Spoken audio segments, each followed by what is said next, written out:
आता करून दाखवलंय ते अभिमानाने सांगूया. मुंबईच्या उज्ज्वल भविष्यासाठी सन्माननीय शिवसेना नेते आदित्य साहेब मुंबईकर ठाकरे. शिवशक्ती भीमशक्ती एकजुटीचे प्रणते महाराष्ट्रातील तमाम शेतकऱ्यांचे गोरगरिबांचे कष्टकऱ्यांचे वारकऱ्यांचे काही वारी माननीय शिवसेना पक्षप्रमुख महाराष्ट्र राज्याचे सन्माननीय माजी मुख्यमंत्री कुटुंब प्रमुख श्रीमान उद्धव साहेब बाळासाहेब ठाकरे यांचा अखंड हिंदुस्थानचा कैवारी प्रबोधनकार सुपुत्र देव देश धर्म मराठी मनाचे मानबिंदू हिंदू अस्मितेचे शिरोमणी हिंदुस्थान हिंदू हिंदुस्थानचे एकमेव हिंदू हृदय सम्राट हिंदू धर्म रक्षक सरसेनापती मानेता माननीय शिवसेना प्रमुख श्रीमान बाळासाहेब ठाकरे यांचा. जय महाराष्ट्र. आवाज येतोय का? मला वाटतं आपण अच्छा इकडचे सगळे थोडे आत येऊन बसा.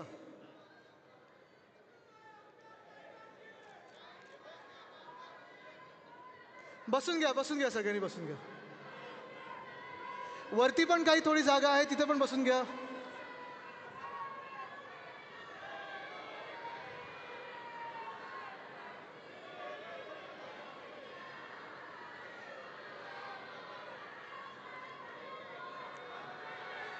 उत्साह बघून मला वाटत नाही प्रचाराची गरज आहे.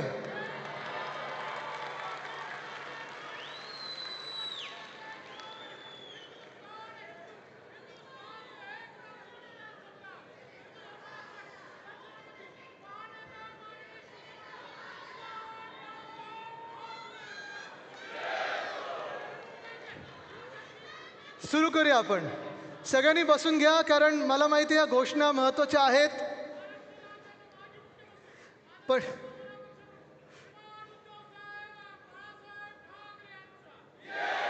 आता माझ्या नावाची नको. बसून घ्या. हा उत्साह आपल्याला मतपेट्यांमध्ये दिसला पाहिजे. बसून घ्या. मला वाटतं काही दिवसांपूर्वी इथेच आपण दादा बस करा. काही दिवसांपूर्वी इथेच आपण वोट चोरीवर एक प्रेझेंटेशन दिलं होतं. किती लोक होतात इथे? आपण सगळेच होतात, बरोबर आहे. आणि तेव्हा मी वरळीच्या वर एक प्रेझेंटेशन दिलं होतं की कशी मतं चोरली गेली, संपूर्ण महाराष्ट्रात कशी चोरली असतील. वोट चोरी हा काही आपला इलेक्शन अजेंडा नाही आहे, प्रचाराचा मुद्दा नाही आहे.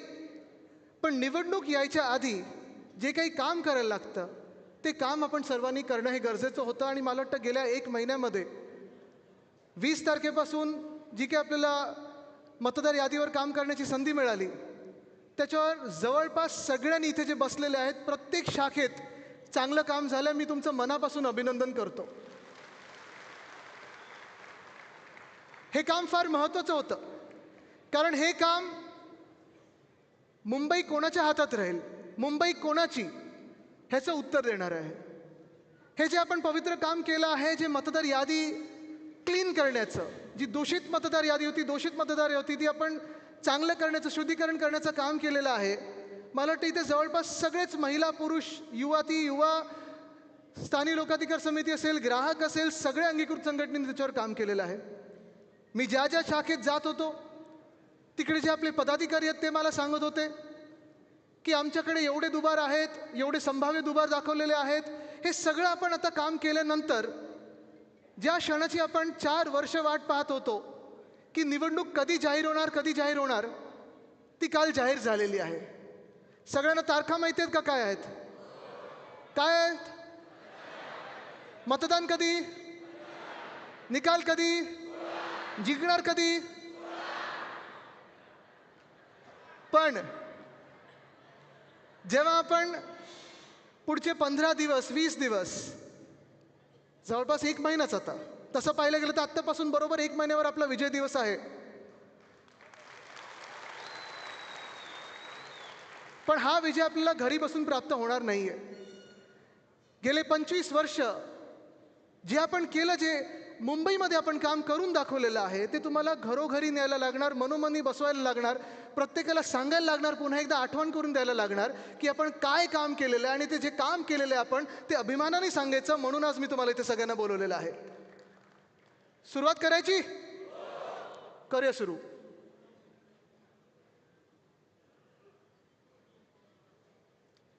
स्क्रीनवर दिसते ते ओळखता येतंय का कुठे आहे?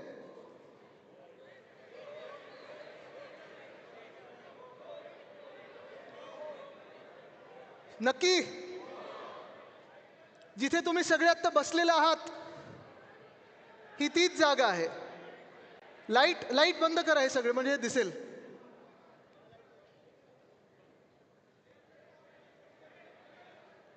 नाही, माझं नाव आदित्य सूर्य असल्यामुळे थोडं प्रकाश जास्ती पडतो. थोडं गंमत म्हणून घ्या ना, ते रील बनवतील कोणीतरी याच्यावर. थोडं लाईट कमी करायला पाहिजे. दिसते? अजून दिसतंय का? ठीक आहे. हीच ती जागा आहे जिथे वरळी कोविड सेंटर आपण सुरू केलं होतं. आपल्याला आठवत असेल, आपलं सरकार आल्या उद्धवसाहेब मुख्यमंत्री झाल्यानंतर साधारणपणे 3-4 महिन्यातच कोविड महामारी ही जगभरात आली. लॉकडाऊन आपल्याला लावायला लागला. सगळीकडेच एक प्रश्न होता की नक्की आपण ह्याची टक्कर देणार कशी, नक्की काय आपण करणार, लढणार कसं याच्याशी. आणि मला आठवतं त्याच वेळी असे काही आकडे भयानक होते की आम्हाला कोळीवाड्यात पहिला लॉकडाऊन लावायला लागला. कदाचित आपल्या देशातला पहिला लॉकडाऊन, किशोरीता इथे आहेत, महापौर होत्या तुम्ही, देशातला पहिला लॉकडाऊन आपल्याला कोळीवाड्यामध्ये लावायला लागला. धांदल आमची हीच उडाली की अरे वरळीमध्ये आकडे एवढे वाढत आहेत, झपाट्याने वाढत आहेत, काय करायचं, कसं करायचं, हे सगळं सांभाळायचं कसं. आणि तेव्हा आपल्या इकडचे जे वॉर्ड ऑफिसर होते, MOH होते, हे सगळ्यांना हाती घेऊन आपण इथेच ठरवलं की चला हे एवढं मोठं सेंटर आहे, इथे आपण आयसोलेशन सेंटर उभारूया. आणि कदाचित नुसतं मुंबईतलं नाही, नुसतं महाराष्ट्रातलं नाही, तर संपूर्ण देशातलं पहिलं फील्ड हॉस्पिटल जिथे आपण आज बसलेलो आहोत तिथे हे फील्ड हॉस्पिटल उद्धवसाहेबाच्या आदेशानंतर आपण उभारलं होतं. तेच हे डोम आहे. इथूनच जीव वाचवायला सुरुवात केली होती. पण नेतृत्व म्हणजे नेमकं काय असतं, का गरजेचं असतं नेतृत्व? एक नेता आणि त्याची विजन ही का महत्त्वाची असते, संवेदनशीलता का महत्त्वाची असते? आपल्याला आठवत असेल कोविडच्या काळात कुठेही आपण होर्डिंग नाही लावले, ऐतिहासिक जीव वाचवले, ऐतिहासिक असं केलं आणि तसं केलं. आपण काय केलं? काम केलं, लोकांचे जीव वाचवले. मला तोही दिवस आठवतो, अजूनही तो दिवस आठवतो. महाराष्ट्राचं आपलं बजेट सादर झालं होतं आणि पुण्यातल्या पहिल्या 3 केसेस आपल्याला सापडल्या होत्या. आणि सगळेच आम्ही विचार करत होतो, उद्धवसाहेबांनी मुख्यमंत्री म्हणून, अजितदादा उपमुख्यमंत्री होते, आपले टोपे साहेब होते, आम्ही सगळेच आम्हाला बोलून घेतलं. आणि पहिलं कोणाला बोलवलं असेल तर आपले अधिकारी तर होतेच, पण डॉक्टर्सना बोलवलं आणि विचारलं आता ह्याला उत्तर काय, आपल्याला काय तयारी करायला लागणार. आणि काही अधिकारी थोडे गडबडलेले होते, गोंधळलेले होते की नेमकं कुठे करायचं असं कोविड सेंटर, कसं करायचं आपण कोविड सेंटर, ह्याची गरज तरी आहे का. आणि उद्धवसाहेबांनी पहिल्याच दिवशी त्यांना आदेश दिले, मला बाकी काही उत्तर नको आहे, तुम्हाला गेटवे ऑफ इंडिया तर गेटवे ऑफ इंडिया, BKC असेल तर BKC, कुठेही जागा शोधा, कितीही आकडे तुमच्याकडे, काही मॉडेल असू द्या, काही सर्वे केला असेल तुम्ही, मुंबईमध्ये फील्ड हॉस्पिटल करा आणि अशीच मुंबईमधली फील्ड हॉस्पिटल संपूर्ण महाराष्ट्रामध्ये करा. त्याचा परिणाम काय झाला? हे अर्थात लसीकरण आपल्याला खूप नंतर मिळालं, पण इकडे लसीकरण आपण केलं. पण हे जम्बो कोविड केअर असेल, आपले ICU असतील, हे सगळं. आणि तुम्हाला आठवत असेल कोविडच्या वेळी प्रत्येक घटकापर्यंत आपण पोहोचू शकलो होतो. त्यावेळी मला आठवतं मार्चमध्ये बँड्रा स्टेशनला, एप्रिलमध्ये खूप मोठी गर्दी उसळलेली होती. त्यांना घरी जायचं म्हणून. मायग्रेंट लेबर जो आपल्याकडे असतो, कोणाला झारखंडला जायचं होतं, कोणाला बिहारला जायचं होतं, कोणाला तामिळनाडूला जायचं होतं, त्यांच्या गावी जायचं होतं. आम्ही तेव्हाचे रेल्वे मंत्री जे होते पियुष गोयल साहेब, त्यांना सतत फोन करत होतो की रेल्वे सुरू करा, त्यांना घरी जाऊ द्या, आत्ता आमच्याकडे महाराष्ट्रात केसेस नाही आहेत. पण त्यांनी काय सांगितलं, नाही, जनता कर्फ्यू लागलेला आहे, PM नी सांगितलं कोणाला हलू द्यायचं नाही, सगळे रेल्वे बंद करून ठेवलेले, सगळं लॉकडाऊन करून ठेवलेलं. जेव्हा केसेस वाढल्या तर डोकं कसं वापरतात बघा, केसेस वाढल्यानंतर सगळ्यांना गावोगावी जाऊ दिलं, म्हणजे केसेसचा पसर तसा झाला.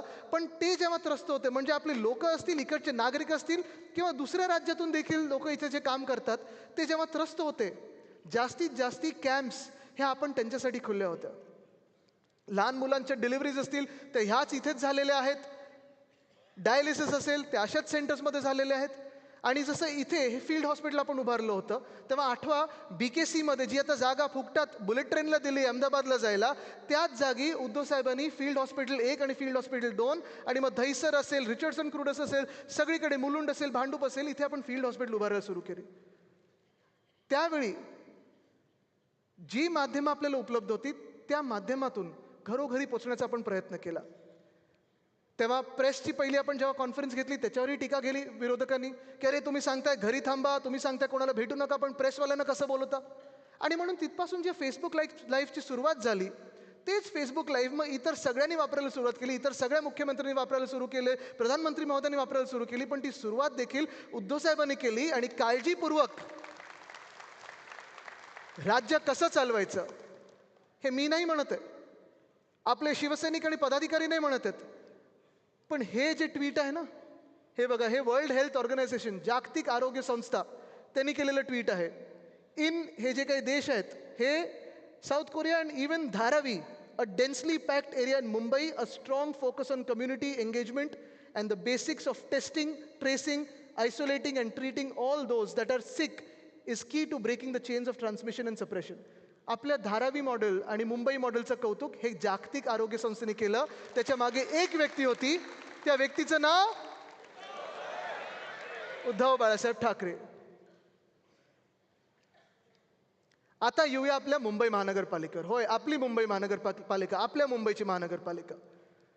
आपल्या सर्वांनाच माहिती आहे, जेव्हा 1997 मध्ये पहिल्यांदा आपले महापौर बसले, मला वाटतं मिलिंद वैद्यजी होते, ते काय इथेच आहेत, या स्टेजवर आहे 1 मिनिटासाठी या. विशाखाताई पण होत्या, पण त्याच्यानंतर होत्या 97ला. तुम्ही मग या, दोघेही यावरती.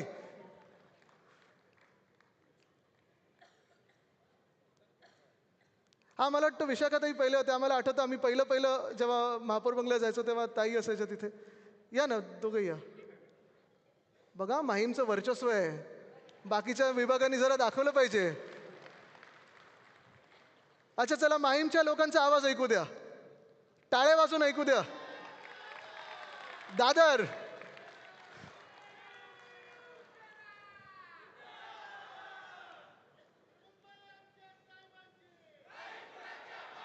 आणि किशोरीताईंना पण आपण वरती बोलूया, कारण 2022 पर्यंतचा प्रवास दाखवायचा आहे. आमच्या वर्णीला बोलवलं पाहिजे ना वरती. काय काय त्यांना मध्ये बोलवणार आहे मी. आपले सगळे महापौर आणि उपमहापौर जे आहेत त्यांना मंचावर बोलवणारच आहे मी. जय महाराष्ट्र, जय महाराष्ट्र. या ताई. आता हा जो प्रवास आहे, श्रद्धाताई पण असतील इथे कुठेतरी आहेत. हा, पण तिथून जी निवडणूक झाली 97ला एवढी तूट होती ना. येस, म्हणूनच ते मी. ताई तुम्ही ह्या बाजूला या, आणि मग पुढचे जे होत जातील आपण त्यांना तसं 5 वर्षानंतर. तुम्ही डेफिसिटमध्ये होतात. वरळीनी आता विशाखाताईंपासून किशोरीताईंपर्यंत हा जो प्रवास झाला, अर्थात मध्ये अनेक आपले महापौर उपमहापौर आहेत, ते सगळे होते. आणि ह्या प्रवासामध्ये आपल्याला आठवत असेल 650 कोटींची तूट होती, त्यावेळी डेफिसिट होतं, बरोबर आहे ताई. आणि तेव्हा आपल्याला जी महानगरपालिका आपल्या हातात आली होती, अर्थात तेव्हा आपल्यासोबत कोण होतं, त्यांना नंतर प्रश्न आहेत माझ्याकडे, ते नंतर विचारणार आहे मी. आपल्याला शिव्या देत असतात ना, विचारणार प्रश्न मी. पण टाईमपासून जी आर्थिक घडी आपण बसवायला लागलो, कारण ह्याला बोलतात इकॉनॉमिक प्लॅनिंग. कुठचंही राज्य चालवत असताना, कुठचीही संस्था चालवत असताना, कुठचंही शहर चालवत असताना सगळ्यात महत्त्वाचं काय असतं, तुमचं आर्थिक नियोजन तुम्ही कसं बनवता. सध्या जर तुम्ही केंद्र सरकार बघाल किंवा कुठचंही दुसरं भाजपचं सरकार बघाल, आर्थिक नियोजनचं बट्ट्याबोळ करून ठेवलं आहे, बट्ट्याबोळ. कुठेही काही आर्थिक नियोजन नाही. त्यांचा दिवस आला की त्या दिवसात पैसे कसे उडवायचे, कॉन्ट्रॅक्टर्स आणि बिल्डर्सच्या कशा घशात घालायचे, तेवढंच प्लॅनिंग असतं. पण नागरिकांचे पैसे वाचणार कसे हे कुठेही प्लॅनिंग नसतं. पण मला आठवतं मी जेव्हा विशाखाताई महापौर होते तेव्हा मला वाटतं 6 वर्षाचं होतो. पण तेव्हा पण मी माझ्या वडिलांसोबत असेल, आजोबांसोबत असेल, ह्या बैठकींमध्ये असायचो. आवड म्हणून असायचो, राजकारणाची एक आवड होती. आणि त्या आवडीनिवडीमध्ये त्या सगळ्या बैठकींचा जो माझ्यावर एक परिणाम होत गेला किंवा त्याचं जे एक माझ्यावर इम्प्रेशन होत गेलं, हाच विचार आत्तापर्यंत आपण चालवत आलो पुढे, की कुठचंही काम मुंबईसाठी करत असताना ते पारदर्शक कसं असलं पाहिजे, 2 चांगल्या दर्जाचं कसं असलं पाहिजे, आणि 3 कुठचाही प्रश्न समोरून आला तरी उत्तर त्याचं आपल्याकडे चोख असायला पाहिजे आणि छातीत ठोकून सांगायला पाहिजे की होय, आम्ही ते काम अभिमानाने केलं. पण ह्याचाच परिणाम हा झाला, तुम्ही पाहिलं असेल, जी 600 कोटीची 650 कोटीची तूट होती ती 2022 पर्यंत, म्हणजे जेव्हा किशोरीताई महापौर झाल्या तेव्हापर्यंत आपण 92,000 कोटीचं सरप्लस, 92,000 कोटीचं सरप्लस म्हणजे विचार करा, अनेक राज्यांपेक्षा जास्ती आपण आपलं FD बनवलं होतं. बरं, हे समोरून जे टीका करतात, जे भाजपवाले असतात किंवा इतर जे आपल्यातून फुटून गेले, तुम्ही बसले तरी चालेल ताई. येस, धन्यवाद ताई, तुमचा सत्कार केलाच वरती बोलवलं मी, तुम्ही जेवढं चांगलं काम केलं, आणि बाकीच्या महापौरांना सगळ्यांना, स्नेहलता इथे आहेत, सगळेच आहेत. आता हे जे काम आपण केलं, हे सगळ्याची ही आपण आर्थिक चढ आपण पाहिली 92,000 कोटीपर्यंतची. कुठेही आपलं काम मुंबईचं थांबलं नव्हतं, कुठेही कुठची कामं थांबवली नव्हती, कुठेही जास्ती आपण कपात लावली नव्हती. हे काम आपण आर्थिक नियोजन जे केलं, कुठेही टॅक्स वाढवला नाही मुंबईकरांवर, कर वाढवला नाही, कुठेही पैसे लुटले नाहीत. हे प्रत्येक रुपया ह्या 92,000 कोटीचा आपण जे प्रोजेक्ट्स आपण सुरू करणार होतो त्या प्रोजेक्टसाठी त्या बजेटमध्ये आपण दाखवत आलो. बरोबर आहे. इथे आता आपले स्टँडिंग कमिटीचे जे चेअरमन असतील, मला शैलेशजी दिसत होते मगाशी, फणसेजी कुठे दिसत होते, हा ते बघा, फणसे साहेब तुम्ही पुढे, तुम्ही तिथे कुठे बसलात? तर ह्या सगळ्या लोकांनी हे प्लॅनिंग करत करत मुंबईकरांच्या समोर पारदर्शक आणि चांगला कारभार करत आपण हे 92,000 कोटीपर्यंत गेलेलो आहे. पण 2022ला ज्या गद्दारांनी आपलं सरकार पाडलं आणि मुख्यमंत्री झाले, त्यांचा तिजोरीवर आपल्या डोळा होता, ॲनेकोंडाला सोबत घेऊन, वोट चोर नोट चोर जब साथ में आते तो क्या होता है, ॲनाकोंडा. आत्ता काय असेल परिस्थिती, कोण सांगू शकेल का मला?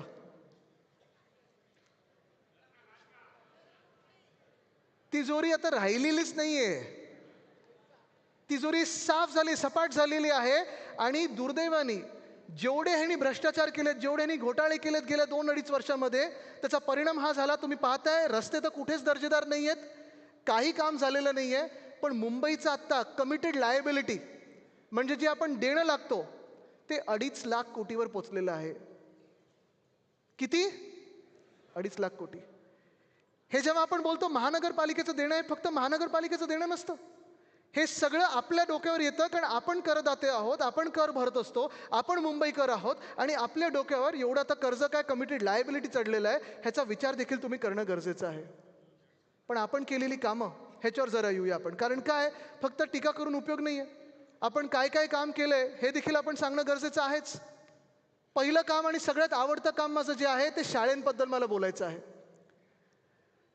शाळेंबद्दल प्रवास, धूर कुठचं सोडतात ते बंद करा, डान्स नाही चालू आहे कुठचं, बंद करा. शाळेंचा प्रवास, कारण हे जेव्हा आपण पाहतो 92,000 कोटी जरी आपलं FD असलं तरी आपण काय काय केलंय हे सांगणं गरजेचं आहे. आणि म्हणून पहिला आपण सुरू करूया शाळेचा प्रवास. मी तुम्हाला पैज लावून सांगू शकतो, आत्ताच्या आत्ता तुम्हाला पैज लावतो आणि सांगू शकतो, ती पैज हरायला देखील तयार आहे, पण हरू शकणारच नाही. कारण मुंबई महानगरपालिका ही कदाचित नुसतं महाराष्ट्रातली नाही, नुसतं देशातली नाही, कदाचित फक्त आशिया खंडातली नाही, पण जगातली एकमेव महानगरपालिका असेल ज्या महानगरपालिकेचं कर्तव्य पहिलं किंवा ड्युटी आपण ज्याला बोलतो ते प्राथमिक शाळा आहे, प्राथमिक शिक्षण आहे. बरोबर ना सुनील प्रभूजी? प्राथमिक शिक्षण म्हणजे आपल्याला बेसिक प्रायमरी शिक्षण हे द्यायचं आहे. पण जगात कुठेही नसेल असं अभिमानाने आपण सांगू शकतो की गेल्या 25 वर्षाच्या प्रवासामध्ये जो काय पालट आपण केला मुंबई महानगरपालिकेच्या शाळेंचा, 1235 शाळा ह्या फक्त आणि फक्त मुंबई महानगरपालिकेच्या असू शकतात. ते तुमच्या आणि आमच्या आपल्या शिवसेनेने केलेलं आहे. ह्या 1235 शाळेंमध्ये 3.25 लाख विद्यार्थी शिकतात. हे फक्त आणि फक्त तुमच्या आमच्या शिवसेनेने केलेलं आहे, आपल्या कामामुळे झालेलं आहे. पूर्ण हे शिक्षण विनामूल्य असतं, मोफत असतं, ₹1 आपण घेत नाही. हे आपण काम केलेलं, हे अभिमानाने सांगण्याची गरज आहे. ह्या शाळेंमध्ये 8 की 9 भाषांमध्ये शिकवलं जातं. मराठी आहे, इंग्लिश आहे, सेमी इंग्लिश आहे, हिंदी आहे, गुजराती आहे, उर्दू आहे, तमिळ आहे, तेलुगू आणि कन्नड आहे.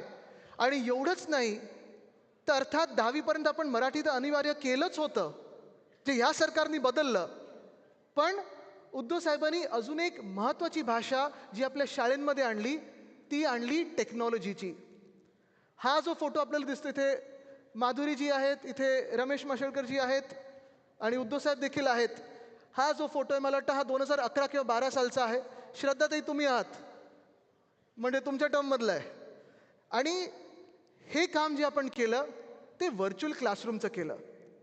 म्हणजेच काय तर राज्यात किंवा देशात आपल्या राईट टू एज्युकेशन आहे, पण राईट टू क्वालिटी एज्युकेशन, दर्जेदार शिक्षण आपण ह्याच माध्यमातून जवळपास 600 वर्गांना जोडलेलं आहे. जसं आज मी इथे उभा राहून आपल्याशी तर बोलतच आहे, पण ह्या मीडियाच्या माध्यमातून संपूर्ण मुंबईशी बोलत आहे. तसंच एक शिक्षिका किंवा एक शिक्षक एका स्टुडिओमध्ये उभं राहून दर्जेदार शिक्षण हे 600 वर्गांना एकत्र देऊ शकतो. हे आपण काम करून दाखवलेलं आहे. देशात कुठेही नसेल हे आपण काम करून दाखवलेलं आहे. टॅबद्वारे शिक्षण 6वी 7वी 8वी 9वी 10वी ह्याच्यासाठी. कारण मला आठवतं माझे आजोबा वंदनीय हिंदवी सम्राट बाळासाहेब ठाकरे जेव्हा आमचं सकाळी दप्तर बघायचे तेव्हा आईला विचारायचं हे नेमकं काय असतं या दप्तरामध्ये, एवढं सगळं तुम्ही पाठीवर का बोजं घेऊन जातात. त्यांनी माझ्या प्रिन्सिपलला पण एकदा दोनदा घरी बोलवलेलं, आपले शिक्षण मंत्र्यांना घरी बोलवलेलं आणि हा प्रवास चालूच राहिला की नेमकं ह्या दप्तरात काय असतं एवढं बोजं की आपण घेऊन जात असतो. बरं 3-4 पायऱ्या चढायला लागतात, 3-4 मजले चढायला लागतात. पण उद्धव साहेबांनी त्याला उत्तर दिलं ते म्हणजे टॅबचं. पुन्हा एकदा 5 भाषा आपण वेगळ्या वेगळ्या शिक्षण हे डिजिटल केलं आणि डिजिटल शिक्षण देणारं कदाचित महानगरपालिका देशातली असेल ती एकमेव असेल आणि पहिली असेल ती म्हणजे आपली मुंबई महानगरपालिका आहे. अर्थात हे सगळं होत असताना मुंबईचं शिक्षण हे सुधारायचं कसं, एखाद्या पिढीला घडवायचं असेल, एखाद्या समाजाला पुढे न्यायचं असेल तर मी हे नेहमी उदाहरण देतो.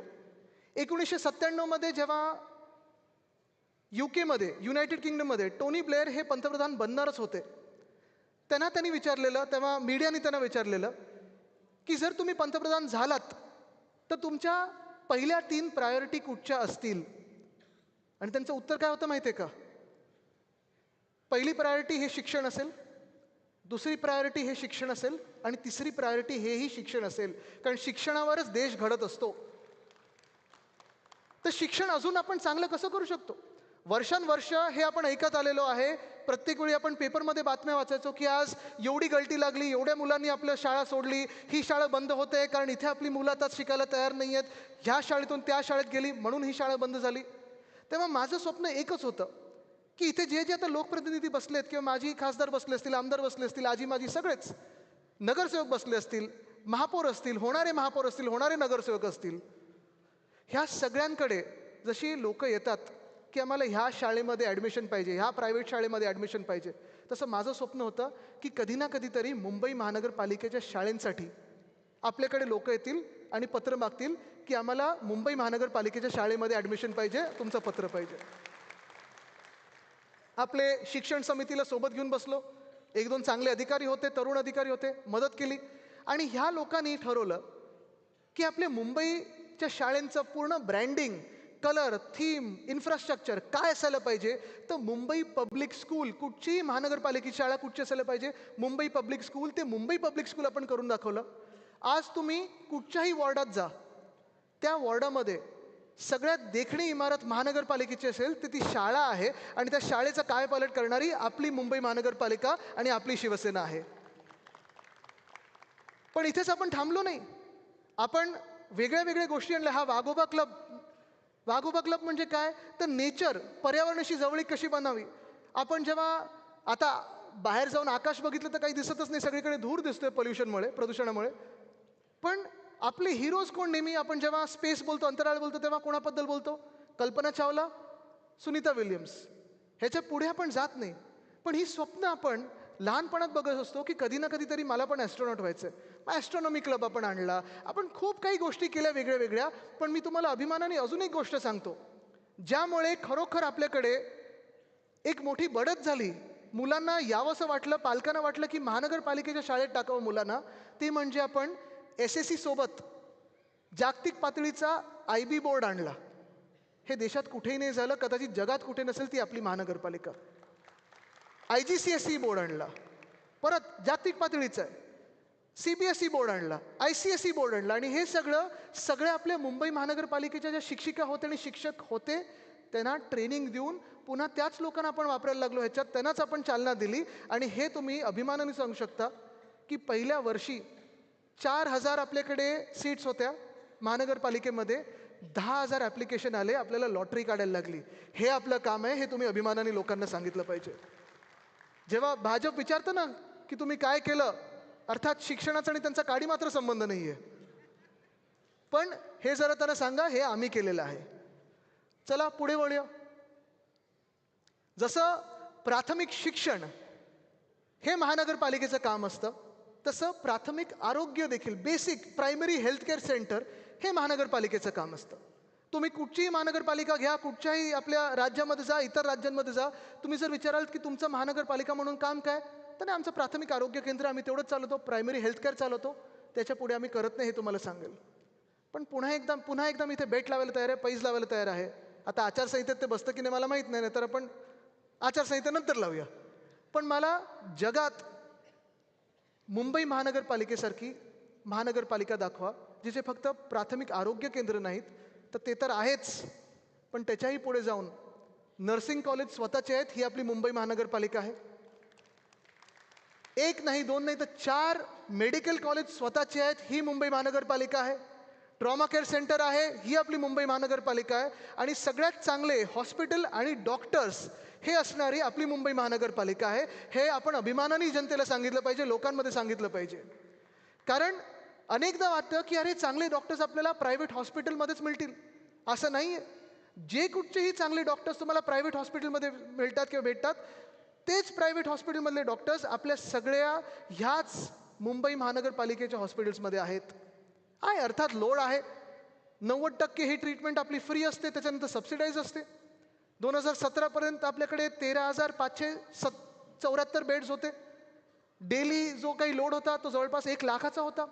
आत्ता पण प्रत्येक वर्षी 1 कोटीहून जास्ती आपण लोकांना ट्रीट करत असतो. आहे ना, देशभरातली लोकं येतात आपल्याकडे, पण स्वस्त आणि दर्जेदार आरोग्य हे देणारं कदाचित आपलंच शहर असेल आणि आरोग्य केंद्र किंवा हॉस्पिटल चालवणारी आपली महानगरपालिका असेल, हे आपण अभिमानाने सांगितलं पाहिजे.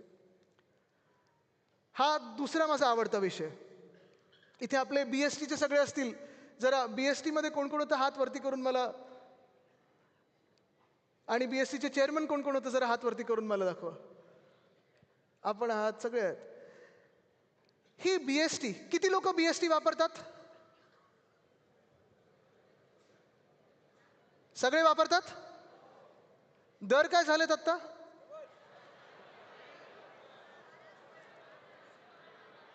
ऐकून येते?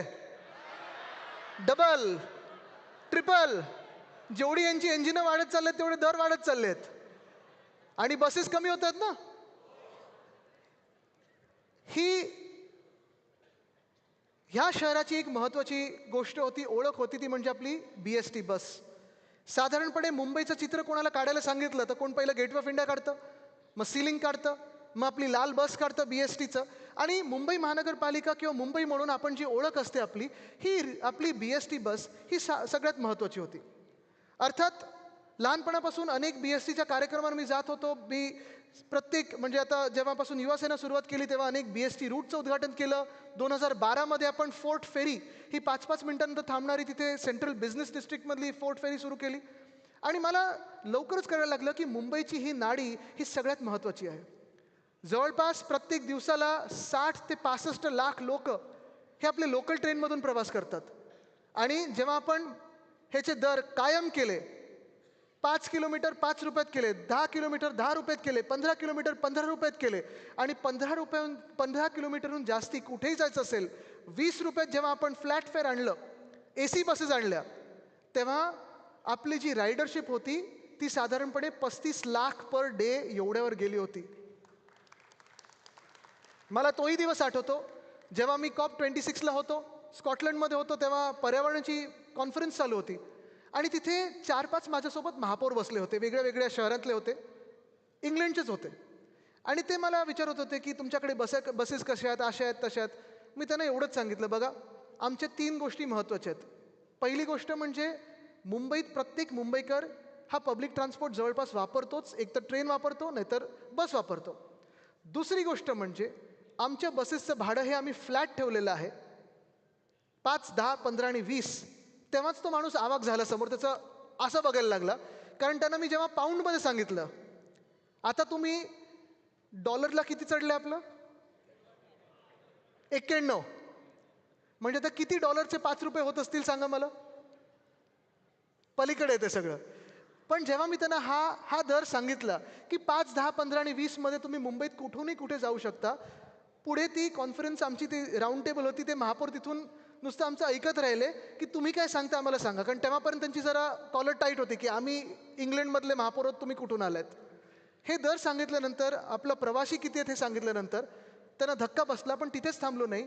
त्यांना तिसरी गोष्ट मी जी सांगितली ती हीच सांगितली की आमचं स्वप्न हेच होतं आणि पुन्हा एकदा आम्ही सुरू करू आमचं सरकार बनल्यानंतर, की मुंबईमध्ये 10,000 इलेक्ट्रिक बस आम्हाला रस्त्यावर आणायच्या आहेत, म्हणजे आणायच्याच आहेत आणि ते आम्ही आणल्याशिवाय थांबणार नाही. हे काम मुंबईसाठी महत्त्वाचं आहे. आपला करार युनियनबरोबर 3,337 बसेसचा होताच. पण त्याही पुढे जाऊन जर आपल्याला प्रदूषणमुक्त मुंबई पाहिजे असेल, आपल्याला पब्लिक ट्रान्सपोर्ट सुधारायचं असेल, आपल्याला लास्ट माईल कनेक्टिव्हिटी चांगली करायची असेल, तर आपल्याला मुंबईमध्ये मिनी बस, मीडियम रेंज बस, लॉंग रेंज बस, डबल डेकर बस, हे सगळं करून आपल्याला 10,000 हा आकडा गाठायलाच लागेल. हा 7 ऑगस्टचा फोटो आहे, जेव्हा आपण मला वाटतं माहीम बस डेपोमध्ये ह्या इलेक्ट्रिक बसचं लॉन्च करत होतो.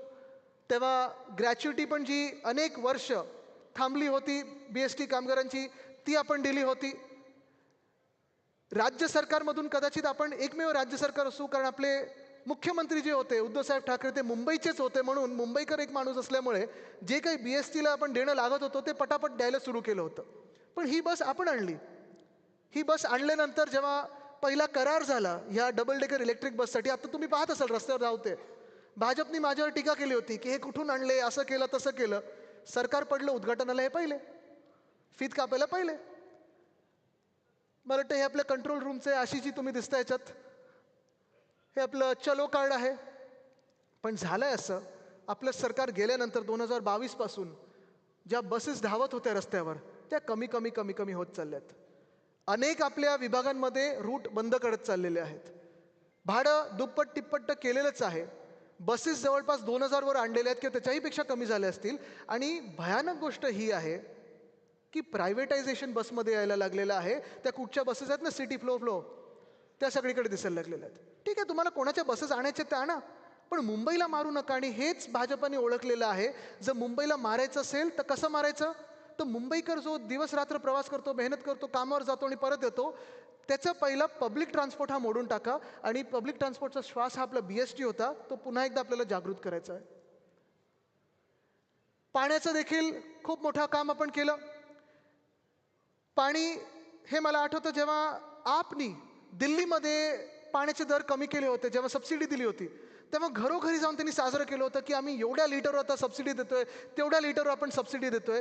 आपल्याला आठवत असेल केवढं मोठं ते पण साजरं केलं होतं, सगळीकडे बोर्ड लागले होते आणि चांगलं काम केलं होतं, कौतुक केलंच पाहिजे त्यांचं. पण नंतर थोडा अभ्यास केल्यानंतर हे जाणवायला लागलं की अनेक वर्ष आणि आपली पूर्ण 25 वर्ष मुंबई महानगरपालिका म्हणून पुन्हा एकदा फक्त महाराष्ट्रातलं नाही तर देशातलं सगळ्यात स्वस्त पाणी जर कोणी देत असेल तर ती आपली मुंबई महानगरपालिका आहे. ह्याचा आपला अभिमान असायलाच पाहिजे. अजूनही मला वाटतं आपण 3.5 रुपये पर पर्सन पर 1000 लिटर देतो, बरोबर आहे. आणि आपल्याला पडतं ते 11.5 रुपये पर पर्सन पर 1000 लिटरला. पण त्याच्यातून काही महत्त्वाच्या गोष्टी आपण केल्या त्या सांगण्यासारख्या आहेत. मला वाटतं श्रद्धाताई, आपण महापौर असताना हे सुरू केलं होतं, हिंदुहृदय सम्राट बाळासाहेब ठाकरे मिडल वैतरणा डॅम, मध्य वैतरणा डॅम. कदाचित मुंबई महानगरपालिका पुन्हा एकदा एकमेव असेल ज्याची स्वतःची धरणं आहेत. पण हे जे धरण आपण बांधलं, ज्यावेळी आपण बांधलं, ते जगातलं 9वं सगळ्यात वेगात बांधलेलं धरण होतं आणि ते अजूनही आपल्याला महत्त्वाचं धरण आहे. त्याला वंदनीय हिंदुहृदय सम्राट बाळासाहेब ठाकरेंचं नाव आपण दिलेलं आहे. भांडूपचं हे जलशुद्धीकरण केंद्र आहे. कदाचित तुम्ही तिथे गेल्यानंतर जेव्हा टेस्टिंग करतो आपण पाण्याचं, बिस्लेरी किंवा कुठचंही बॉटल्ड वॉटर घेतलं त्याच्यापेक्षा शुद्ध पाणी हे इथे मिळतं. सर्वांसाठी पाणी ही आपले राज्य सरकार असताना योजना आणली होती. कारण अनेक ठिकाणी अशा अजूनही वसाहती आहेत किंवा आपण स्लम सोसायटी वगैरे पाहतो की ओसी मिळाली नाही, लीगल नाही आहे म्हणून पाणी दिलं जात नाही किंवा पाण्याचे दर वाढवलेले असतात. आपण हाच कायदा आणला होता की तुमचं घर हे लीगल असेल किंवा नसेल, पण तुम्हाला व्यक्ती म्हणून पाणी हा तुमचा जन्मसिद्ध अधिकार आहे आणि तो तुम्हाला कोणी रोखू शकत नाही. म्हणून सर्वांसाठी पाणी योजना ही आपण आणली होती. पण त्याच्याही पुढे जाऊन मला माहीत नाही, तुम्ही सोशल मीडियावर माझं गारगाई आणि डिसॅलिनेशनमधलं जे अंतर आहे ते मी सांगितलं. किती लोकांनी पाहिलं ते? पाहिलंय? ते आवर्जून पहा. पण हा जो डिसॅलिनेशनचा करार आपण केला होता, डिसॅलिनेशन प्लांट म्हणजे सोपं आहे. आता युद्ध ह्याच्यावरच सुरू होणार आहे की गारगाई धरण बांधायचं आणि पावसावर अजून अवलंबून राहायचं, की आपण समुद्राचं पाणी आहे ते गोड करून प्यायचं. आपली गरज जी आहे ती ह्या एका डिसॅलिनेशन प्लांट म्हणून पूर्ण भागू शकतो आपण. आणि आज तुम्हाला सांगतो मी, ज्या दिवशी पुन्हा एकदा शिवसेना उद्धव बाळासाहेब ठाकरे पक्षाचा महापौर बसेल त्या दिवसाला पुन्हा एकदा आपण आपल्या मुंबईसाठी पाणी गोड करण्याचा प्रकल्प हा पुन्हा सुरू करू. कारण सर्वात कमी किमतीत एकही झाड न तोडता लवकरात लवकर, कारण तो जर प्रकल्प मिंदे सरकारनी आपलं सरकार पडल्यानंतर बंद केला नसता तर आत्तापर्यंत त्या प्लांटमधून आपल्याला पाणी मिळायला सुरुवात झाली असती. 2025 पर्यंत काम पूर्णही झालं असतं. हे सगळं होत असताना म्हणजे आपण जे मी सांगतो ना, करून दाखवलं हे 2 शब्द होते ज्यांनी 2012ची महानगरपालिका आपण जिंकलो होतो, 2017मध्ये आपण जिंकलो होतो. कारण हे काम महत्त्वाचं आहे. मला नेहमी उद्धव साहेब सांगत असतात की आदित्य, आपण जी कामं करतो ती कामं लोकांपर्यंत जाणं गरजेची असते आणि जर आपण काम केलं असेल तर ते आपण सांगणं गरजेचं असतं. आता फरक बघा ना, निवडणुका जेव्हा येतात तेव्हा भाजप कशावर सुरू करतं? हिंदू मुस्लिम बांगलादेशी घुसलेत, रोहिंग्या घुसलेत, आपलं केलेलं कामाचं श्रेय ते घेतात. हां, मग मराठी अमराठी हे सगळे वाद भाजप सुरू करतं. कारण त्यांनी 12 वर्षात काही काम केलंय का ह्याच्यावर तर मोठा प्रश्नचिन्ह आलेला आहे.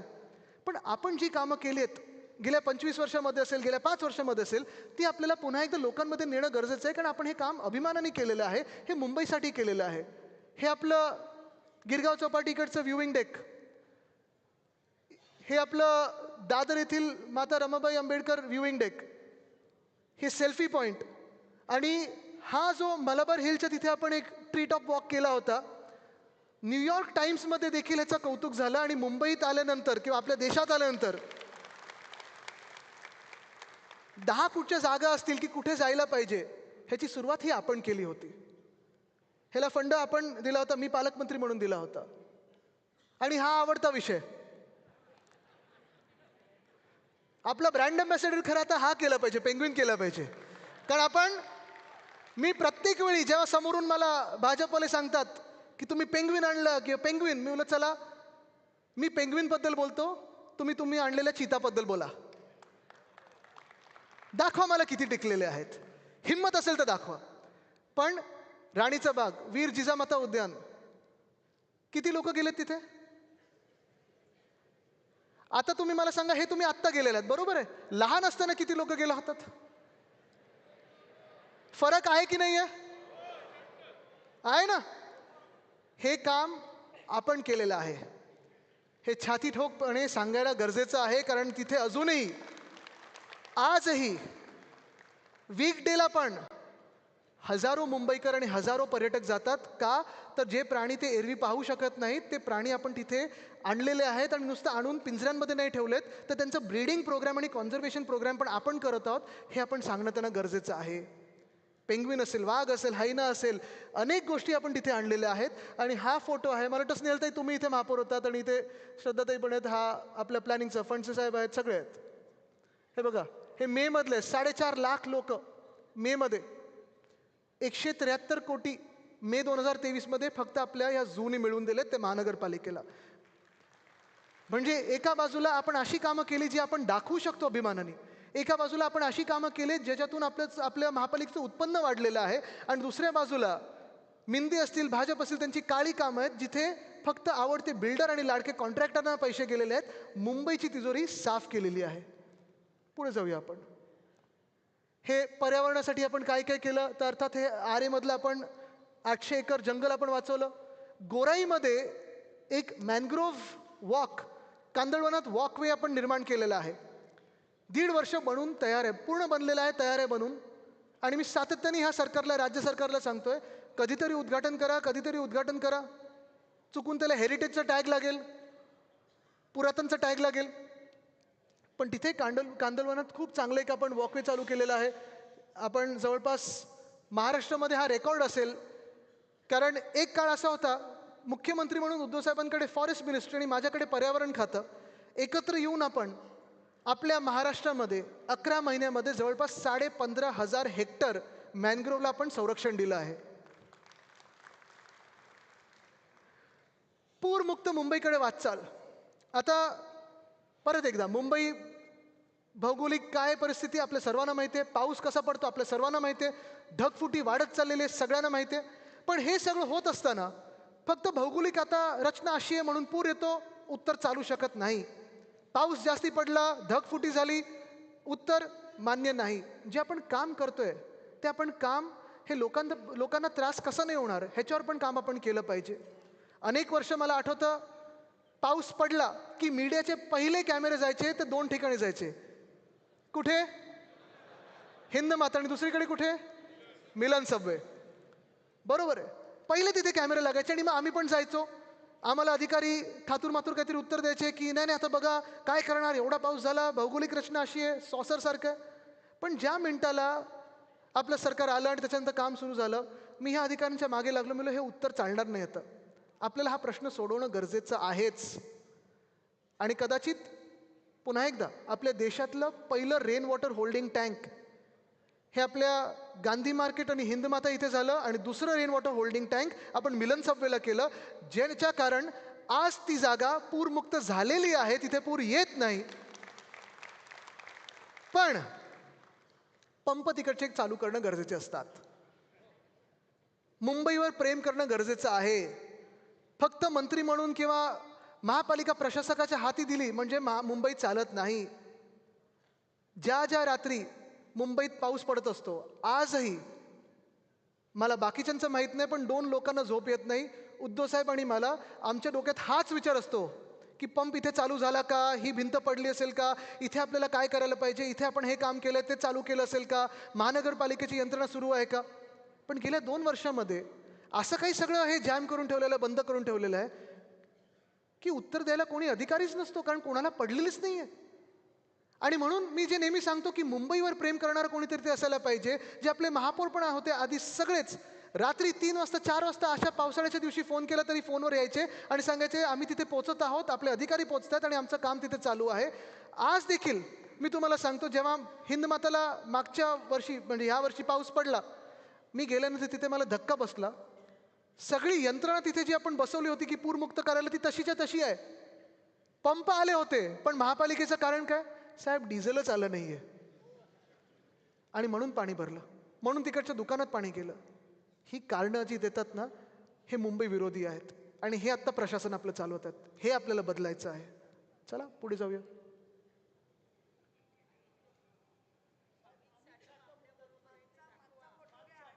हा ना, इथे महाडेश्वरजी आहेत बघा, आणि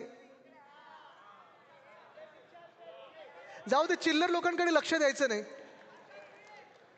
पण मी नंतर ह्याच्यावर येणार आहे. सांडपाण्याचे जे प्रकल्प आहेत, मला आठवतं जेव्हा आपलं सरकार पडलं, STPच्या प्लांटसाठी प्रधानमंत्री महोदय इथे आले, भूमिपूजन केलं आणि सांगितलं 18,000 कोटीची गिफ्ट ही त्यांनी मुंबईला दिलेली आहे. मोठे नेते आहेत, मी त्यांच्याबद्दल काही जास्ती बोलत नाही. पण जसं आम्ही अधिवेशनात बोलतो ना, रेकॉर्डवर चुकीचं आलं नाही पाहिजे म्हणून मी तुम्हाला करेक्ट करतोय. हे 18,000 कोटी दिल्लीमधून आले नाहीत, केंद्राचे आले नाहीत, ते मुंबईचे होते. आपल्या 92,000 कोटीच्या FD मधून आपण वाचवलेला पैसा आहे, मुंबईकरांचा पैसा आहे आणि हे आपलं काम आहे. STPचं काम आपलं आहे. जर आपलं सरकार टिकलं असतं तर भूमिपूजन आपल्या हस्ते झालं असतं. 10 वर्ष NGT आणि सुप्रीम कोर्टात, बरोबर ना विशाखाताई, केस चालू होती. COD BOD हे 30 असायला पाहिजे की 10 असायला पाहिजे. ह्याच्यावरनं सगळं जेव्हा ते त्रांगडं सुटलं तेव्हा नेमकं ह्यांनी आपलं सरकार पाडलं आणि भूमिपूजन स्वतः करून घेतलं. पण हे काम देखील आपलंच आहे. घनकचरा व्यवस्थापन, ह्याच हॉलमध्ये मला आठवतं, मला वाटतं महाडेश्वर साहेब महापौर होते तेव्हा आम्ही इथे तो कार्यक्रम केला होता. अजय मेहता साहेब तेव्हा म्युन्सिपल कमिशनर होते. हे जे काम सुरू केलं आपण, इथे मोठं एक एक्झिबिशन आपण भरवलं होतं. मुंबईतल्या सगळ्या ALM हाऊसिंग सोसायटी, वेगळ्या वेगळ्या सोसायट्यांना बोलवलं होतं आणि त्यांना आपण सांगत होतो की घनकचरा व्यवस्थापनावर आपण आता फोकस करणं गरजेचं आहे. मुंबईत प्रत्येक दिवशी 2017पर्यंत जवळपास आपण प्रत्येक दिवशी 10,000 मेट्रिक टन एवढा कचरा आपण गोळा करायचो. किती? 10,000 मेट्रिक टन. म्हणजे त्याचं वजन म्हणजे 100 रणगाड्यां एवढं झालं. पण जेव्हा आपण हे काम सुरू केलं, आपले प्रत्येक नगरसेवक असतील, आपले सगळे पदाधिकारी असतील, हाऊसिंग सोसायटी, ALM हे सगळ्यांना एकत्र घेऊन काम सुरू केलं. त्या कामानंतर 2019पर्यंत 2020पर्यंत आपण 10,000 मेट्रिक टनवरनं ते कचऱ्याची जी प्रत्येक दिवसाची हे होतं कलेक्शन, ते 6,000 मेट्रिक टनवर आपण आणू शकलो होतो. 6,000 मेट्रिक टन. एक चांगलं आपल्याला त्याला चालना मिळाली होती, एक मोमेंटम मिळाला होता. मुंबईमध्ये आपण अनेक ठिकाणी, इथून जर तुम्ही बाहेर पडलात तर जिथे वेलिंग्टनचं गार्डन आहे मोठं, तिथे आपण सगळे स्ट्रीट लाईट्स हे ह्याच कचऱ्यावरनं निर्माण करत होतो. इलेक्ट्रिक चार्जिंग पॉईंट्स गाड्यांसाठी आपण ह्याच कचऱ्यामधून करत होतो. अनेक ठिकाणी अशी मुंबईत निर्माण झाली होती जिथे आपण वीज निर्मिती देखील लोकलाइज ह्या वेस्ट टू एनर्जी प्लांटमधून करत होतो. पण आजची मुंबईची परिस्थिती काय? मला तुम्ही सांगा, खरं खरं सांगा, मुंबईमध्ये गल्लोगल्ली जो कचरा दिसतोय तो दररोज उचलला जातोय का? जसं आपल्या वेळी आपण सगळीकडे आपण पाहायचो की कचरा कुठेही तसा ढिगारा दिसायचा नाही, तो ढिगारा आता दिसतोय ना. हे चित्र बदलणं गरजेचं आहे, कारण मुंबईवर आत्ता जे प्रशासक असतील किंवा जे बसले डोक्यावर त्यांच्या, कोणाचंही प्रेम नाही. आणि तिथे पण त्या कचऱ्याच्या टेंडरमध्ये पण घोटाळा होतोय, तो लवकरच लोकांसमोर आम्ही आणणार आहोत. आता पुढे जाऊया आपण. हे ठीक आहे, आपण जे आता टॅक्टिकल अर्बनिझम केलं, ते टॅक्टिकल अर्बनिझम आपल्या सर्वांना माहिती आहे. आपण अनेक गोष्टी, जसं हा बसस्टॉप, आत्ताचे बसस्टॉप म्हणजे होर्डिंग झालेत, डोळे दुखायला लागतात ते LED सगळीकडे बघून. पण हे बसस्टॉप आपण करत होतो, फुटपाथ चांगले करत होतो, सायकल ट्रॅक असतील, पेट पार्क्स, प्रत्येक वॉर्डमध्ये आपण पेट पार्क करत होतो, जेणेकरून ज्यांचे घरी पाळीव कुत्रे असतील, मांजरी असतील किंवा स्ट्रे डॉग्स असतील, यांच्यासाठी जरा खेळण्यासाठी मोकळी जागा असेल. हे फ्लायओव्हरच्या खालचं काम, हे खूप महत्त्वाचं. हे सुविधा केंद्र जे आपण धारावीमध्ये केलं होतं, मी 2-3 CSR लोकांना घेऊन एकत्र केलं होतं, BMCचे काही चांगल्या अधिकाऱ्यांसोबत केलं होतं. ह्या सुविधा केंद्रामध्ये 111 टॉयलेट सीट्स होत्या. आता त्याच्यातून अर्थात निम्म्या महिलांसाठी, निम्म्या पुरुषांसाठी, काही इंडियन, काही वेस्टर्न हे होतं, काही AC टॉयलेट होते. पण हे सगळं करत असताना सगळ्यात महत्त्वाचं म्हणजे धारावीसारख्या ठिकाणी, आणि हे मला सगळ्या SRA मध्ये करायचं होतं, आपण राज्य सरकार म्हणून केलं असतं, आता महानगरपालिका म्हणून करू. सगळ्यात महत्त्वाचं म्हणजे त्या CSR पार्टनरना मी घेऊन तिथे एक लॉन्ड्रोमॅट केलं होतं. लॉन्ड्रोमॅटचा अर्थ माहिती आहे? 10-12 आपण वॉशिंग मशीन लावले होते. कारण आपण पाहतो की ह्याच ठिकाणून महिला अनेक ठिकाणी घरकाम करायला जातात, आपल्या कामावर जातात, वेगळ्या वेगळ्या ठिकाणी शहरात फिरत असतात. मग त्यांचं काम, ह्याचा वेळ असेल, घरी जेवण बनवण्याचा वेळ असेल, कपडे धुण्याचा सगळं बोजा असेल, किंवा मुलांना त्यांच्या शाळेसाठी किंवा इतर गोष्टींसाठी सगळं काही वजन, सगळं काही पूर्ण प्रेशर हे महिलांवरच पडतं. आणि ते प्रेशर कमी करण्यासाठी आपण वॉशिंग मशीन ह्या ह्याच्यात लावले होते, जेणेकरून महिलांनी तिथे वॉशिंग मशीनमध्ये कपडे दिले की संध्याकाळी त्यांना काम कमी करून हे सगळे कपडे मिळायचे. महिलांसाठी देखील आपण एवढ्या खोलावर जाऊन विचार करत होतो. आज दिल्लीची परिस्थिती बघताय, तिथे काही बघायलाच नाहीये.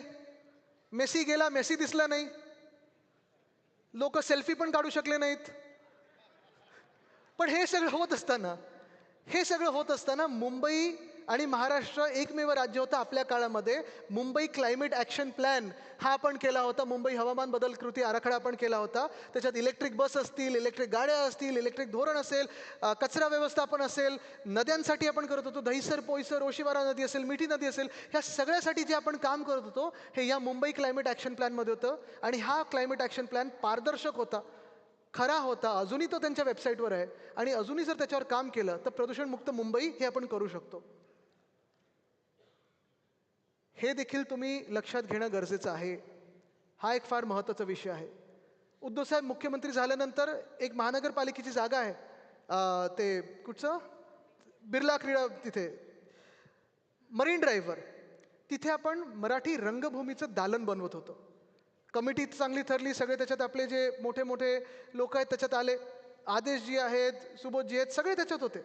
आणि त्या कमिटीने ठरवलं की असं हे दालन झालं पाहिजे, गिरगाव चौपाटीवर आपलं मराठी रंगभूमीचं दालन हे झालंच पाहिजे, अभिमानाने आपण केलं पाहिजे. हो, ही महाराष्ट्राची राजधानी, ही मराठी माणसाची राजधानी आहे, आणि ते दालन इथे झालंच पाहिजे. हे आपण काम सुरू केलं होतं. पण बंद कोणी केलं? बंद कोणी केलं? मिंदे सरकारने आणि भाजपनी. कुठच्या आमदारांनी त्यांच्या कानात जाऊन सांगितलं की इथे मराठी दिसलं नाही पाहिजे? ह्याचं उत्तर मिंदेनी आपल्याला आता सांगणं गरजेचं आहे. ते दूर अंदर कसा गेला ते सांगणं आपल्याला गरजेचं आहे. आता काही महत्त्वाच्या गोष्टींकडे आपण येऊया, कारण शेवटाकडे मोठ्या मोठ्या गोष्टी, मोठ्या मोठ्या घोषणा, भाजपसारखं बडी बडी बातें नाही, जे काम केलं तेवढंच सांगणार आहे.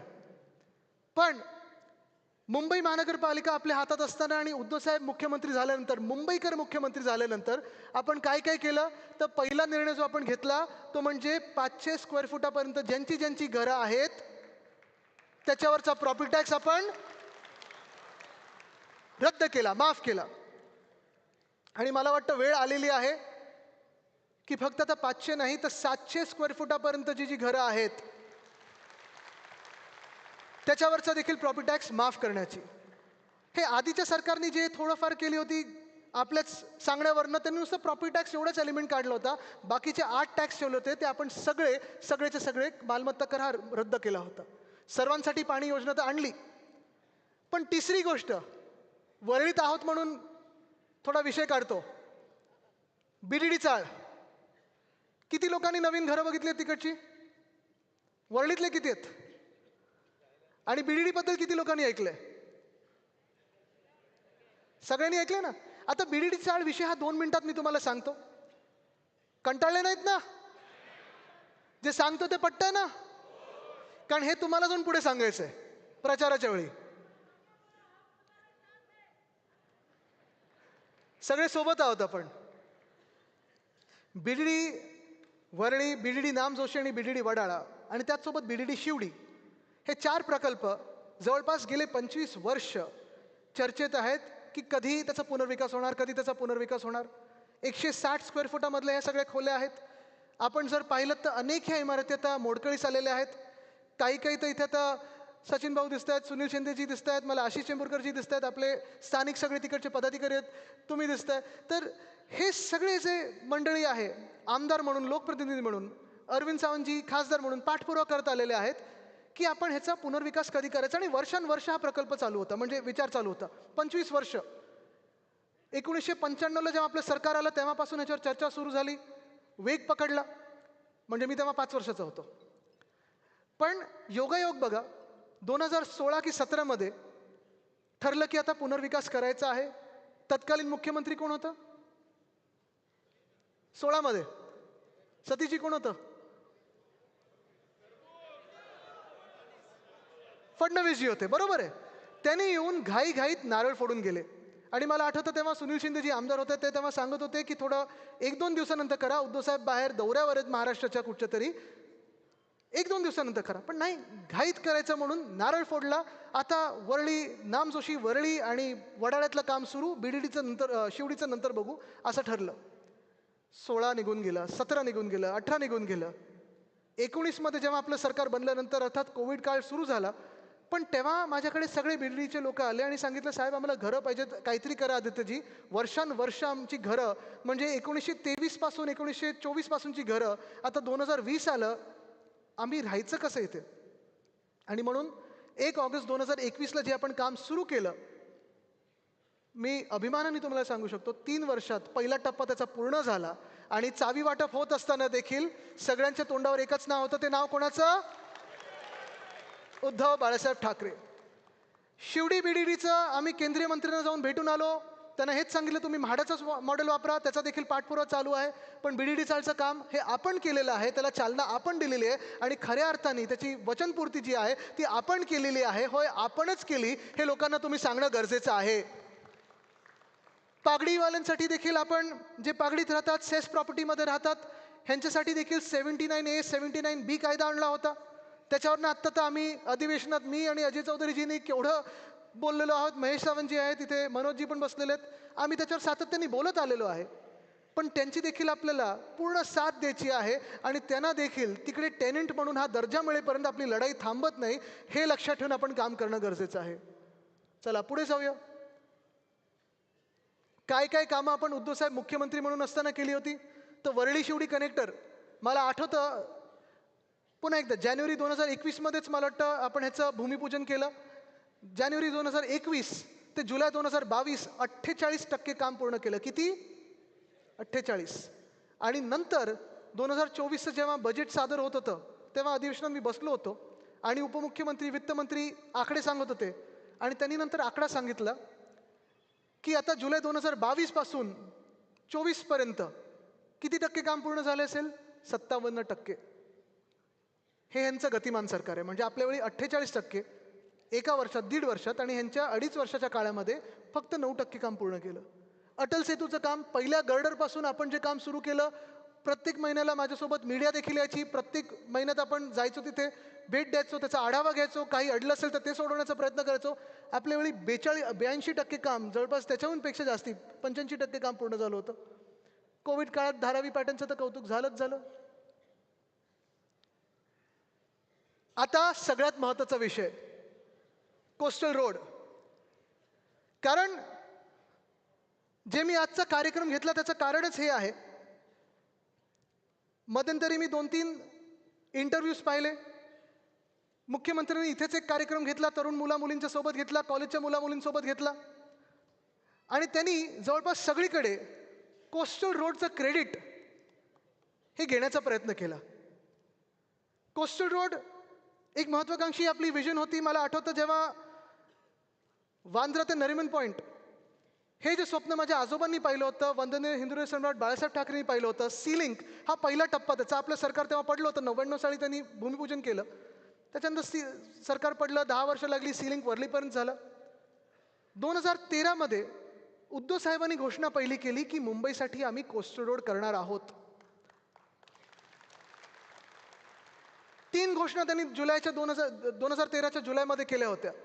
पहिली घोषणा त्यांनी केली ती कोस्टल रोडची, की दहिसरपर्यंत, नरिमन पॉईंट ते दहिसर कोस्टल रोड हा आपण करू. सरकार आल्यानंतर 2014मध्ये आपलं सरकार येणार होतं, तेव्हा उद्धव साहेबांनी ही घोषणा केली होती.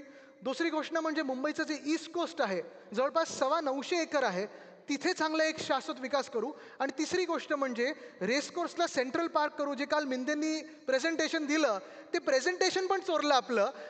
स्वतःचं काही ठेवलंच नाही या धुरंधरनी. तर धूर आत जाऊन खोकला आणि विचार पण खोकला. पण हे तिन्ही गोष्टी आपण केल्या होत्या. पण तेव्हा जेव्हा मुख्यमंत्री महोदयांनी सांगितलं की हे जे कोस्टल रोड ते आम्ही केलं, मग हे केंद्रीय मंत्री आहेत ते पण बोलले, ये टनल जो देख रहे हो कोस्टल रोड का, वो हमारे देवा भाऊ ने किया है. मुंबईतलेच मंत्री आहेत ते. खोटं बोलायचं कसं हे भाजपकडून शिकावं. पण आज मी हात जोडून भाजपला एकच विनंती करत आहे. मुंबईत अनेक कामं आम्ही केलेली आहेत. ती कामं लोकांसमोर आहेत.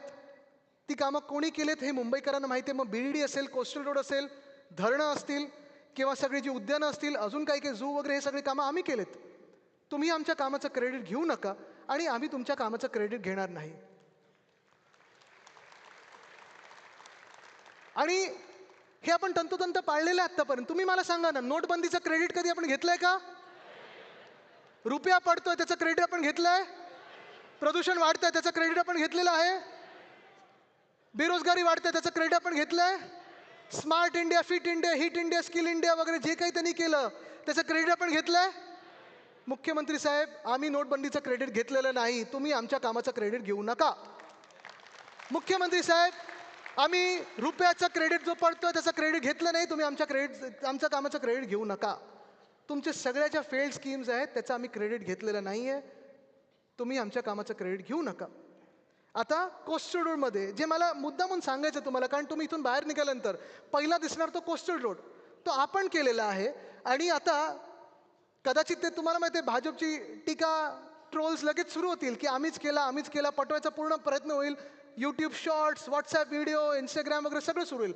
आता बघा, तुम्हाला प्रूफ पाहिजे तर प्रूफ पण देतो.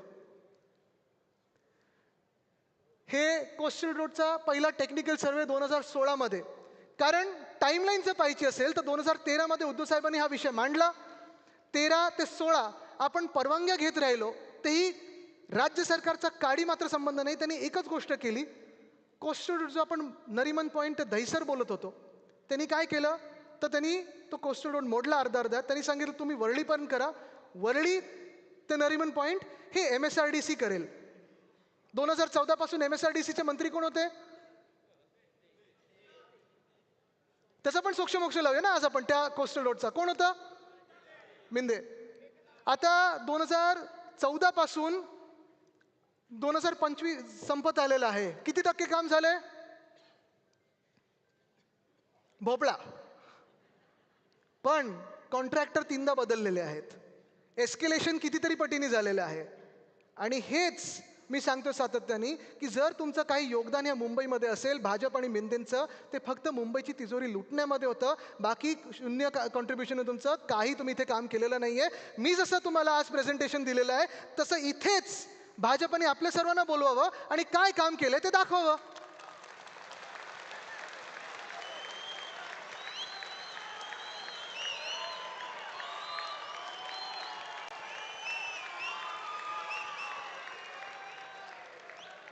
दोन 2014 मध्ये परवानग्या रोखून धरल्या होत्या त्या भाजपच्या केंद्र सरकारने. 2015 मध्ये कोस्टल रोडची परवानगी रोखून धरली होती ती भाजपच्या केंद्र सरकारने. 2016 पर्यंत परवानगी रोखून धरली होती ती भाजपच्या केंद्र सरकारने.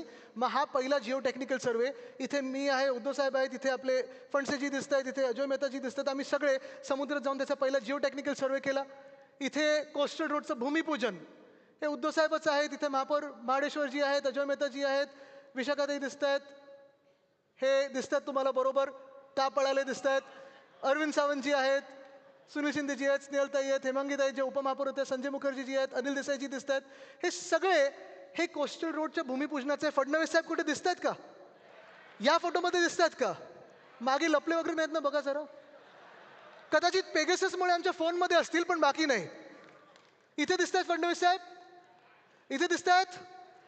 हे चेहलजी आहेत. इथे आम्ही टनल बोरिंग मशीन, हे टनल बोरिंग मशीन हे जे आणलं ह्याचं नाव देखील मी दिलं होतं. ह्याचं नाव आपण मावळा दिलं होतं.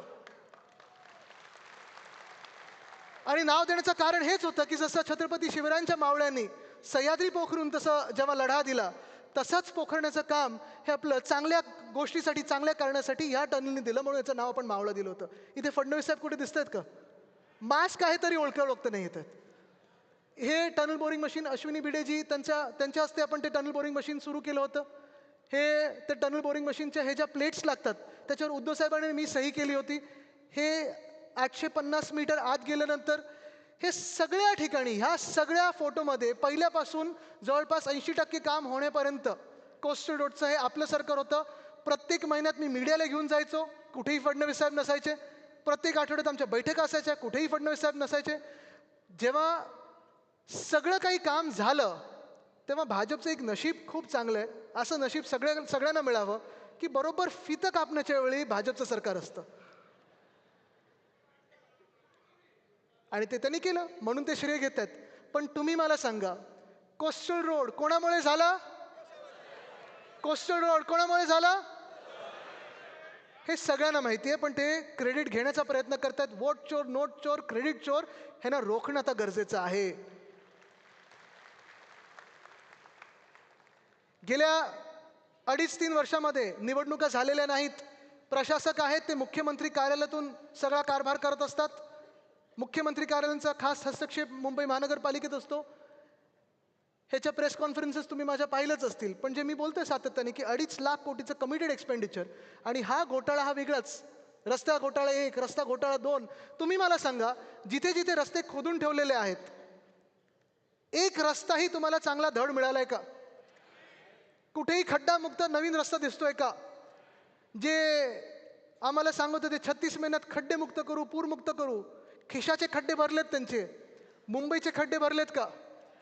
हे घोटाळे जे आहेत ह्याची उत्तरं देणं आपल्याला त्यांना देणं लावायचं आहे. आणि म्हणून आपलं पुन्हा एकदा महानगरपालिकेत सत्ता आणणं गरजेचं आहे. हे ज्यांनी मुंबई लुटलेली आहे त्यांना आत टाकायचं आहे, म्हणून आपलं जिंकणं गरजेचं आहे. हा जगातला सर्वात मोठा जमीन घोटाळा धारावी हे आपल्या मोर्चातलं आहे. सगळ्या पक्षांचा मोर्चा होता. हा दोन्ही फोटोज मोर्चातले आहेत. पण धारावी हे तुम्हाला माहितीच आहे. अनेकदा मी हा विषय घेतलेला आहे. आपला जो लढा सुरू आहे तो कुठच्याही व्यक्तीच्या विरुद्ध नाही आहे, तो एका कंपनीच्या विरुद्ध नाही आहे. तुम्हाला जर मुंबईचा विकास करायचा असेल, पुनर्विकास कोणाचा करायचा असेल, तर ज्या लोकांसाठी तुम्ही करत आहात, धारावीकरांसाठी करत आहात, त्यांचा पहिला विकास करा, त्यांना त्यांच्या हक्काची घर द्या, मग तुमचे पैसे तुम्ही मोजा. नाहीतर तुम्हाला इथे आम्ही काम करू देणार नाही, एकही व्यक्ती धारावीतून आणणार नाही, हे ठरवलेलं आहे आपण. मुंबई ही मुंबईकरांचीच राहिली पाहिजे. मुंबईचं नाव अदानिस्तान होऊ द्यायचं नाही, ही शपथ आपल्याला छत्रपती शिवरायांच्या समोर आपल्याला आज घ्यायची आहे. तयार आहात? कारण हे सगळं झाल्यानंतर प्रश्न हाच येतो आज, मुंबई कोणाची? ऐकून आलं? मुंबई कोणाची? ऐकून आलं? मुंबई कोणाची? मुंबई कोणाची? जे भाजपवाले मुंबईला लुटू पाहत आहेत, मुंबई त्यांची की मुंबई आपली? जे मिंदे तिजोरीवर डोळा ठेवून आहेत, मुंबई त्यांची की मुंबई मुंबईकरांची? जे अदानी समूहातले लोक धारावी खात आहेत, बुलून विक्रोळी कुर्ला सगळं खायला पाहत आहेत, मुंबईला अदानिस्तान करायचं की मुंबई आपली? मुंबई कोणाची? कारण मुंबई हा लढा आपल्याला फार महत्त्वाचा आहे. मुंबई आपल्याला मिळाली नव्हती, आपल्याला लढवून घ्यायला लागली होती. आज योगायोग पहा, ज्या मुंबईसाठी आपण लढत आहोत, ज्या मुंबईसाठी आपण झगडत आहोत, ज्या मुंबईसाठी आपण जीवही द्यायला तयार आहोत, त्या संयुक्त महाराष्ट्रात हे जे दिसते ते काय आहे? कदाचित यांची सर्वांची इच्छा असेल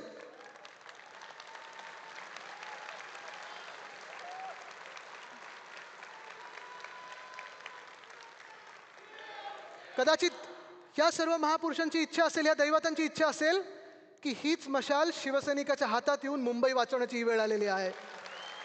तयार आहात मुंबई वाचवायला? लढायला तयार आहात? जिंकायला तयार आहात? हातात मशाल घेऊन महानगरपालिकेवर भगवा फडकवायला तयार आहात का? हे उत्तर आपल्याला दिल्लीला द्यायचंय. मुंबई कोणाची? धन्यवाद. जय हिंद, जय महाराष्ट्र, वंदे मातरम, जय मुंबई.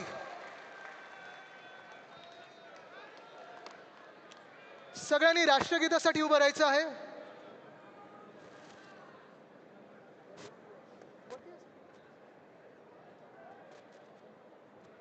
सगळ्यांना एक मिनिट. राष्ट्रगीताच्या आधी राष्ट्रगीतासाठी जे आपले सगळे महापौर आदीचे आणि उपमहापौर असलेले आहेत, स्टँडिंग कमिटी, प्लीज आपण सगळ्यांनी वरती या. नेते मंडळींनी वरती या.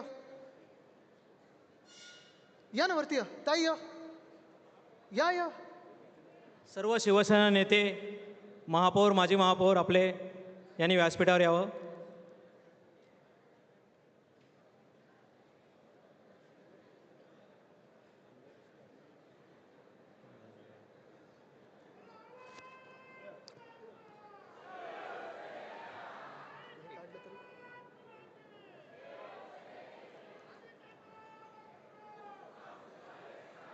आज या ठिकाणी आपल्या सगळ्यांना जे आदित्य साहेबांनी सांगितलं, अभिमानाने सांगितलं, ते आता आपण मुंबईच्या सगळ्या नागरिकांपर्यंत, अगदी मुंबईच्या प्रत्येक नागरिकांपर्यंत अभिमानाने पोचवूया. आणि येणाऱ्या 16 जानेवारीला मुंबई कोणाची हे संपूर्ण मुंबईला नाही तर आपल्या देशाला आणि गद्दारांना दाखवून देऊया.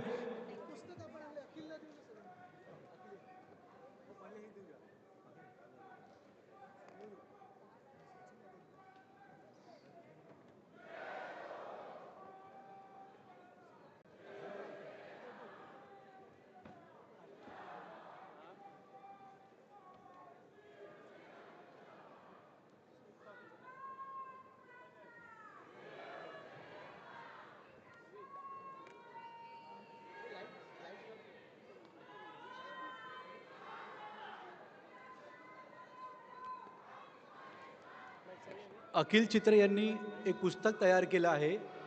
त्याचं प्रकाशन आज आदित्यसाहेब ठाकरे यांच्या हस्ते होत आहे.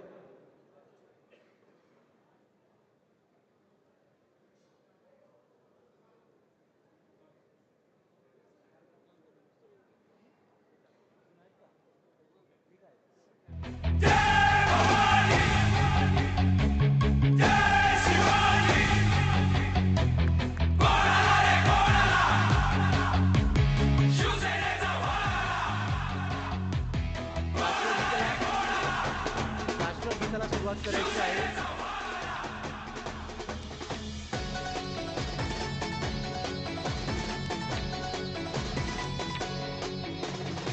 संकटांना रोखण्यासाठी तेव्हा राष्ट्रगीताला सुरुवात करा. दुश्मनाला जिंकण्या झुंज देऊ पुन्हा. या ना, आमदार असतील त्यांनी या व्यासपीठावर. सर्व आमदारांनी व्यासपीठावर या. एक सेकंड.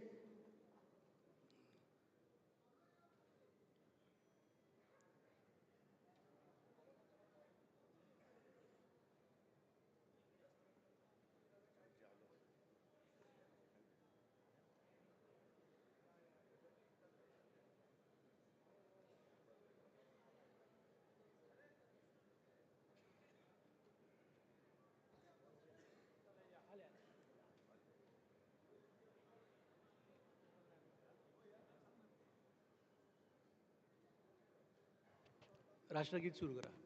जनगण मन अधिनायक जय हे भारत भाग्य विधाता. पंजाब सिंध गुजरात मराठा द्राविड उत्कल गंगा. विंध्य हिमाचल यमुना गंगा उच्चल जलधि तरंगा. तव शुभ नामे जागे तव शुभ आशीष मांगे.